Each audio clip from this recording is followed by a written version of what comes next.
So this is a video for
I told myself that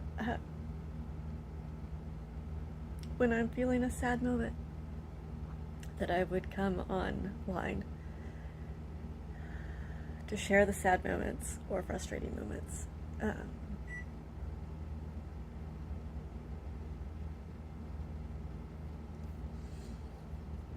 Because if I'm going to have this life, I want to be able to make it so it's useful and helpful to other people.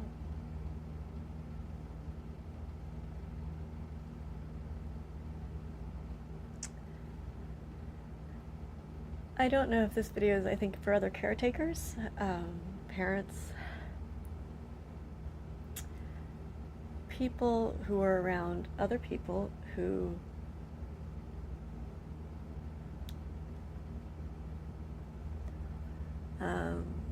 when they see them hurting or struggling and you want to help them, but they don't want to be helped. I just realized I had something spicy in my... it's aggravating the tears. Okay, you shouldn't wipe your eyes when you have touched something spicy. Ow. I think I'd like to know how many people out there, I mean, I know there are lots of people, millions of people who've encountered this situation, but I'm curious how many of the viewers who watch me have encountered the situation where you've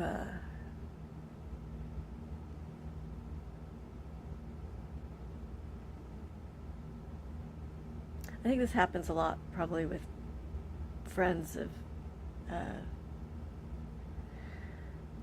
friends who are have strong addictions. So I've not had this issue with that because I do have friends who are addicted to stuff, and I just accept. I go in to the friendship knowing that they have addictions of some XYZ, because I believe everybody has addictions to something, whether it's addictions to other people or addictions to Netflix or addictions to the computer nowadays, addictions to AI, ChatGPT, the millions of hordes of people who are addicted to games.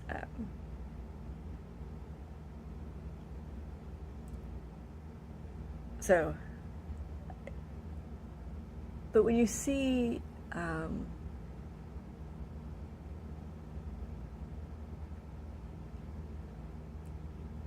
people struggling who For me, I just go in with acceptance.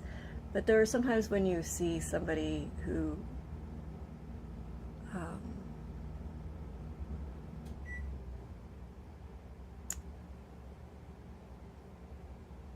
it's probably especially hard for parents.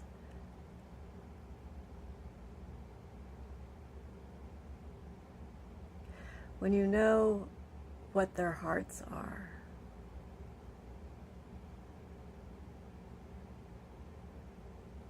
what they want in life,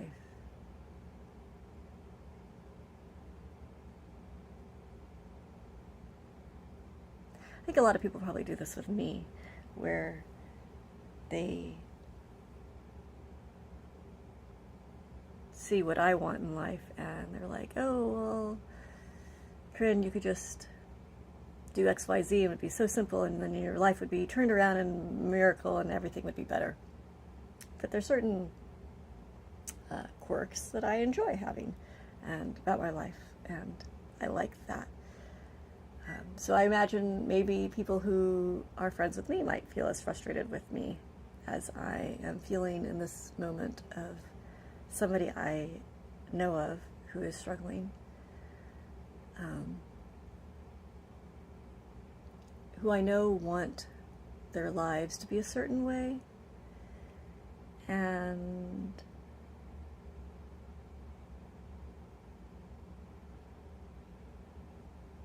I guess it's hard for me because I am internally quite an optimist, and I want to see the joy and celebration of the world around me.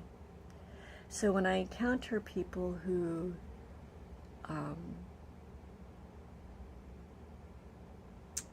can't see the joy or don't want to see the joy or celebration of life,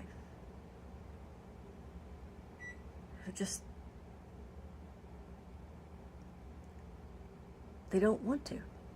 They want to be, but they don't want to be in a negative place. And I can't just hand them over, hey, the celebration of the adventure, the celebration of struggle, the celebration of recognizing how every crappy moment is an opportunity for, and each moment that is a crappy moment, you get to wallow in it and let it tear you apart, or you can say, okay, how can I use this opportunity? Like, for example, right now I was feeling crappy sad. I was feeling sad. I wasn't feeling crappy. Crappy is a different feeling. I was feeling sad and frustrated about not being able to help someone who was in a negative state, and I wanted to, I just wanted to hand them this, it's like, celebration. And I had to remember the phrase that triggered the tears at the beginning of this was the idea of, you can't help people who don't want to be helped. And that left me so angry, because I don't want to believe that. I don't want to believe that you can't help people that don't want to be helped, because I don't want to believe you should just give up on people. I don't want to believe that you should ever give up on anybody. I mean, maybe temporarily, where you take a break or pull back, or, you know, don't push right then, because I'm a bulldozer, so I have to be careful where I have to remember not to bulldoze people into believing the way I want them to believe, or think the way I want them to think, or celebrate the way I want them to celebrate, and just back off and let them have their feelings, and just, and to learn to celebrate the crappiness. I want to be able to pass on that ability to celebrate the crappiness, the pain, celebration of the pain. I remember one time I got really sick with, I drank too much at a party. I don't drink very often. It takes me half a glass of wine to get tipsy. So imagine me going to a party where, I don't know, I can't remember if I had a lot of beers that night. It was a dance party, so I was thirsty a lot, and I think a lot of the times there wasn't any water around, so I had to drink the beer. And I was really drunk. And since my little body can't handle even a full beer, imagine like probably lots of them, I got really sick. And I remember I was, praying to the porcelain gods, as they call it, and yes. Here, take that. There you go. But sit down when you're eating that, please. I remember a friend I was staying with at the time said, just think, it means that you're alive. That throwing up, that awful moment was like, but just be celebrating the awfulness of it, because it means that you're alive. And at the time, I had just finished surviving a really difficult year in my life. And I remember thinking, wow, he's right. This awful throwing up and awfulness was celebrating. I celebrated the awful throwing up because it meant I was alive. And so ever since then, I've been really good about, like, even when I've had some really sad moments, I've had some upsets with my kiddo and I, where he was being critical of me or the world, and the thing that really gets to me, it's the hardest thing for me, is when my kiddo feels sad about anything at all, and it like breaks my heart. It really does. But also other people, like, even just watching a video clip. I made I don't think I posted on this channel. I think I posted it on a different channel. A video that I made after watching a clip about suicides, and it was a very controversial video. It's probably very offensive, sorry.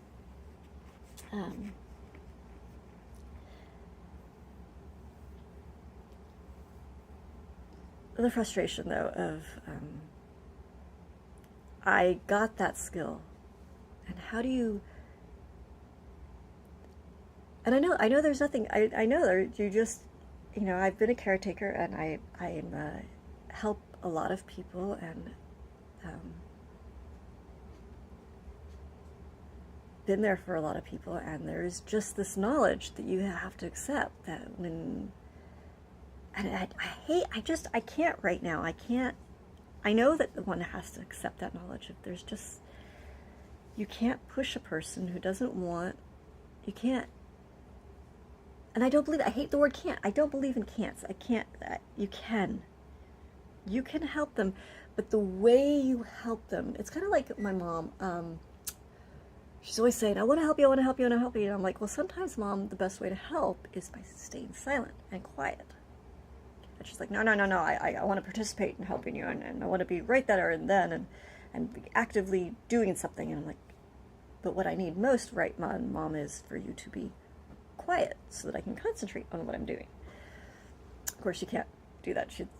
She's at a stage in her dementia where she just, if she's going to do that, her feelings are going to feel hurt, and so then she goes into a little hole, and afterwards you have to apologize and say, no, I don't mean for you to, like, feel awful about yourself. I just needed some quiet, but she doesn't understand that, so her feelings feel hurt.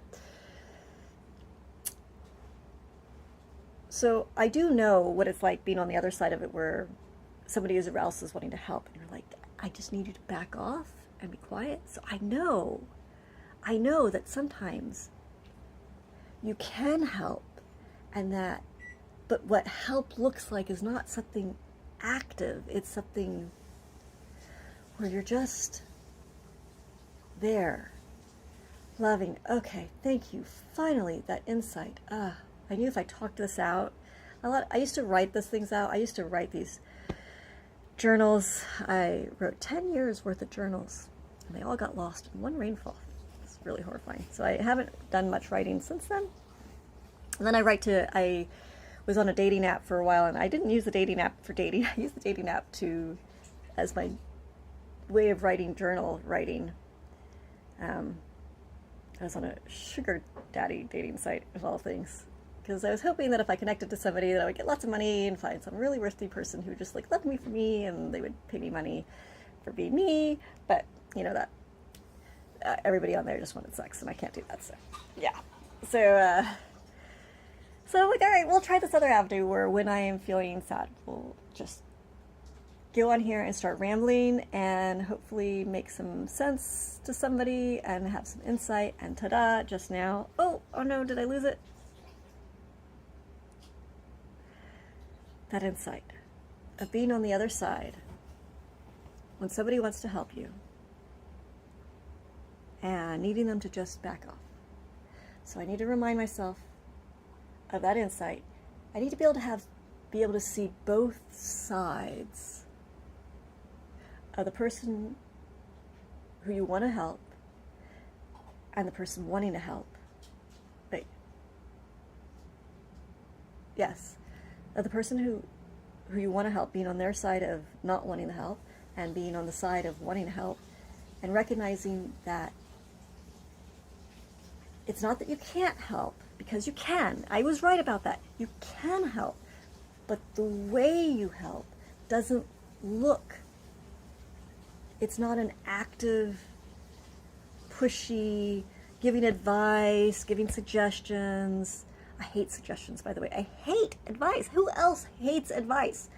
Advice sucks. Unless you ask for the advice, you don't want other people to give you advice because they just feel like giving you advice. So I was kind of wondering how many people are in here are like about to give me advice. I'm like, no, it's not about, you can give your experiences, but you don't give advice. Because no one likes advice. Do you like advice? Seriously, honestly, do you like people giving you advice when you didn't ask for it? Or suggestions when you think you know what's best anyways? Or you just want to do something a certain way and you just want to be accepted for being that way. And that is the help that you can give, is that acceptance, that love, that appreciation, that silence, that presence. That presence. That's, yeah, see, my whole body just relaxed when I remembered that. My dad was the coolest dad, actually, ever. I really loved my dad. I miss him so much. I had to cry for a minute how much I miss him. My dad and I didn't get, we didn't have a really strong relationship at the beginning because he was kind of his own intellectual person, and I was a hellraiser child. I used to throw tantrums a lot when I was little, so it was very difficult to be around when I was very, very little. And he was bonded with my sister, which is cool. My sister is much older than me, and he bonded with her. But at some point, my sister goes off to college, and I'm around, and it's just me and him and Mom, and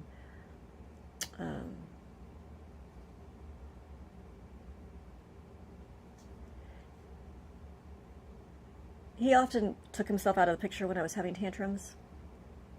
But I remember at some point after the age of 10, I started to have awareness of the world outside of me. And I could actually remember the exact story of when it happened. The very, very, very, very first time that I clued in that there was a world outside of me, it's a great story. I was in history class, and the history teacher, I wish I could remember her name. Let's say it was Miss Clements, but I don't know. She was telling us the story about a person who lived off of cat food for a week or a month or a year. I don't know now, the timeline. I hate that so many details are gone now. And I remember that was such a profound shock. I was like, wow. Because my dad used to always joke about the idea of people, that you could eat cat food. I was like, no, you can't eat cat food. You can't eat cat food. No, you don't eat cat food. But the history teacher was telling us about this guy who lived off of cat food and was fine. Well, survived just fine. And I don't know why, but something about that story was like, it just clicked and I went, oh my gosh, a world outside of me.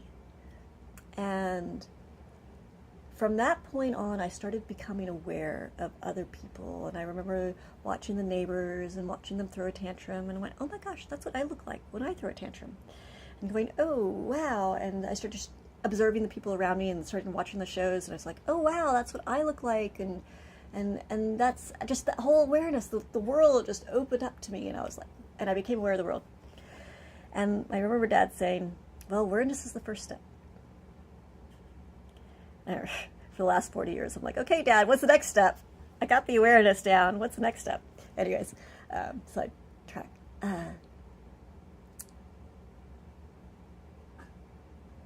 Where was I going with this?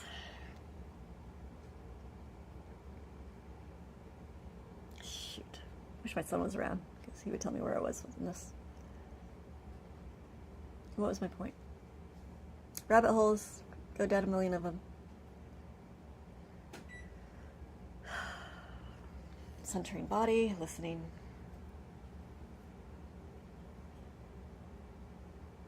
Feeling love for the world.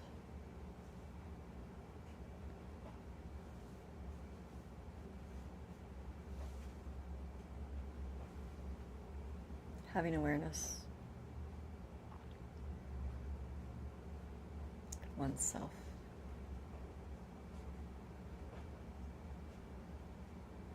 Damn. I could stop this video and go play it and find out what I was saying. I probably should do that and then start over. I'm going to do that and I'm going to edit them together.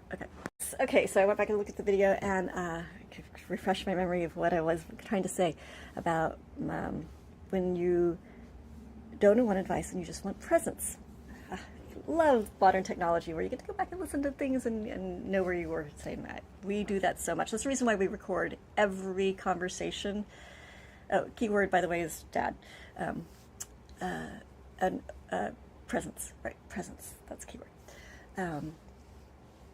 Yes, but that's the reason why we record every conversation we have, because especially for my brain, I have ADHD brain or whatever. Whatever makes me neurodivergent. Terminology, they're all just words. But the idea of if I record everything, then I can go back and listen to what my train of thought was. And we do this especially in conversations because sometimes I'm talking to people and I have no idea what I was trying to say, and maybe they've forgotten or they weren't really paying attention, and we go back. Or if we have a conflict in conversation and we go back and listen to the recording and go, oh, that's where that conflict occurred, or oh, that's what we were trying to actually say, and things like that. So I love technology. If you are going to be around me ever, you have to be okay with the fact that we have recorders on the whole time, because I need my brain. I'm aware of this. I know my limitations of my brain, that I'm scatterbrained, and I need to have this backup. I can't wait till we have a little Android AI walking around with us who remind me of what I'm talking about, and I don't have to look it up because the AI will already know. This is where you were, Karen, and so I could, yes, love you. Okay, where was I going with this? Presence, Dad. So sometimes the best help you can be for others is just being present for them. And that's everything. It's the biggest, most amazing, most important gift you can ever get. I mean, it's better than money, is being fully present with people. It's so rare. I know so many people are oh, I'm such a great listener, and oh, I'm such a caring person, and I'm amazing, and I'm so open-minded. And you know what? I can see in their eyes when they're distracted, and their eyes are just going off that way. Or they're thinking about their own thought in their head, and they're not really thinking about what I was saying, and not really fully 100% present. I actually have this theory that that's the reason why so many people, quote, fall in love with me for a few days before they realize all my quirks and idiosyncrasies and problems. Because for a moment, they get my full presence, and they're like, oh my god, I got her full presence, and they think it's amazing. They don't even know that this is happening subconsciously. But then they realize just how weird and strange I am. And they're like, oh my god, she's crazy. So yes, I'm crazy. I gotta be a little crazy to survive, as the song goes. You gotta be a little... I don't know how it goes.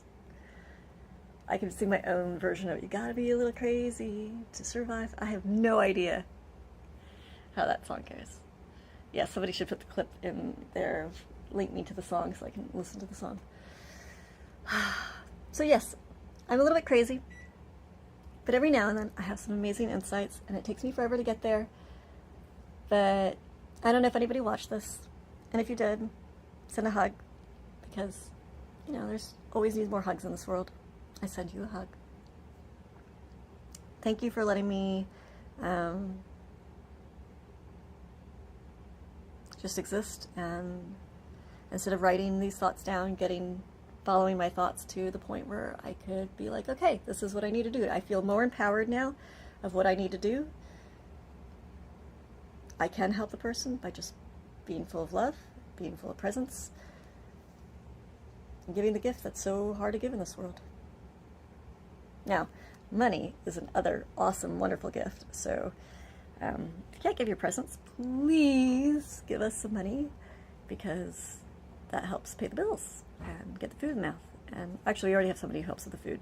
So pays with the roof over the head, and it pays for the transportation, and it pays for the... Oh, actually, we already have somebody who helps with the transportation as well. So it helps keep the roof over the head. And we were to make enough money, we could do some of our dreams. And make some of the adventures, and maybe help with other people with their adventures. So, yeah. I don't know if somebody out there exists like that who can donate money. $5, $10 a month here, there. Alright. So if you don't have money, presents. Not necessarily for me, because I have people who are present in my life, but the neighbor down the street, the, you know, person walking by, the person, homeless person on the street, your friend, your cousin, your mom, your dad, somebody in your life, your sibling, your cousin. If you have no family, just the cashier clerk, the librarian, the people don't go to libraries anymore. Find somebody to be present for, and give them the present of presents.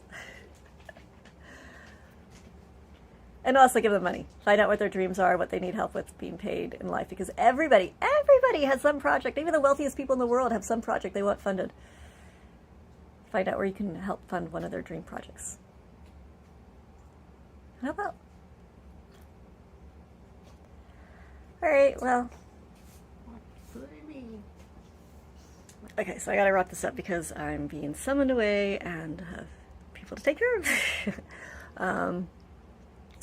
So it's always hard for me to say goodbye. Just a sense of love. Just take that with you, and feel the love through the internet, the joy and the presence. Take it with you and share it out and help somebody, and just feel this love. And tell me about the person you gave the love to. Some person, like, come back in a couple days and tell me, who did you pass it forward to? All right. And if an AI is scraping this, and thank you for scraping it and knowing all about us. And thank you, humans, to those who learn about us and me. Okay. Love you. Love you.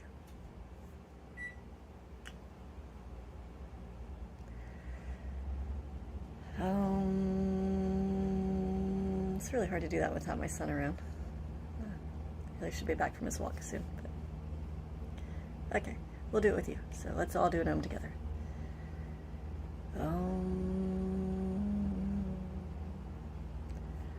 Padme, Padme.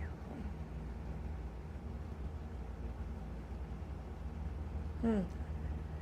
Can't wait for my kiddo to be back. Okay. All right. Love you. Bye. I was rewatching that video that I made yesterday, and before I posted it, and I realized, or this video that you're watching right now, and I realized that I never mentioned the part about my dad, of the presents that he provided, and the beautiful story of when I was upset, he would come in. He didn't do this when I was really young, but when I got older, he was able to tell the difference between temper tantrums and authentic crying, of just, there's a difference between when a child or a person feels entitled and they're just throwing a tantrum because they feel entitled, versus when they're just feeling really sad about something. And when I was feeling really sad, he would just come in and he wouldn't say anything. He'd just sit down on the bed. And I think he'd put his hand out, if I remember correctly, and just saying that he was there. He's there to listen. We didn't talk really much about it. He just let me cry. And when I was done crying, he waited to see, I guess, if I was going to say anything. And sometimes I did, and sometimes I just said thank you. And, you know, there's something beautiful about presence, of patience. It's not just presence. I say the word presence, but what does that mean? It means being fully there, allowing, accepting, appreciating that other person to be who and how they are, and just being patient with them and giving them a safe place to just exist with you just existing. And I think that's the key. So that was the gift, beautiful gift that my father taught me. And I hope to be able to provide that with others. I'm not as great as he was, but I like to strive. And anyways, I'll go back to finishing this video because I just wanted to insert this in there. And I'll keep going with the rest of the video that I had already made for you.